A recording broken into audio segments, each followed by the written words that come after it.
ఏమండి? ఏంటి ఇక్కడే ఉన్నాగా? ఈరోజు ఏంటో గుర్తుందా? ఏంటి?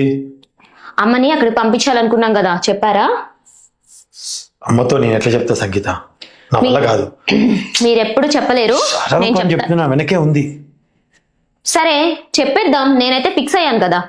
సంగీత ఒకసారి ఆలోచించి సంగీత. ఆలోచించేది ఏం లేదు, నేను ఆల్రెడీ ఫిక్స్ అయ్యాను, నేనైతే చెప్పేస్తున్నాను. అత్తయ్య గారు, ఏంటమ్మా?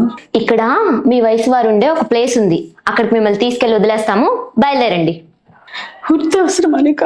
దానికి మీరు ఏ పేరైనా పెట్టుకోండి. వద్దమ్మా, నా వల్ల మీకే ఇబ్బంది కలగదు. అయినా మీకు ఈ మధ్య చాలా అనుమానం ఎక్కువైంది. మేము పొద్దున వెళ్తున్నప్పుడు ఎక్కడికి వెళ్తున్నామో మీకు చెప్పెళ్ళాలి, వచ్చినప్పుడు ఎక్కడి నుండి వస్తున్నామో చెప్పాలి, ఏ సమయానికి వస్తున్నామో చెప్పాలి. ఇవన్నీ అడుగుతున్నారు, ఇవన్నీ పడే వాళ్ళకే తెలుస్తాయి. మీరు బయలుదేరండి, మనం వెళ్తున్నాం. ఇంటి పని అంతా నేనే చేస్తున్నాను, బాబును కూడా స్కూల్ నుంచి తీసుకొస్తున్నాను.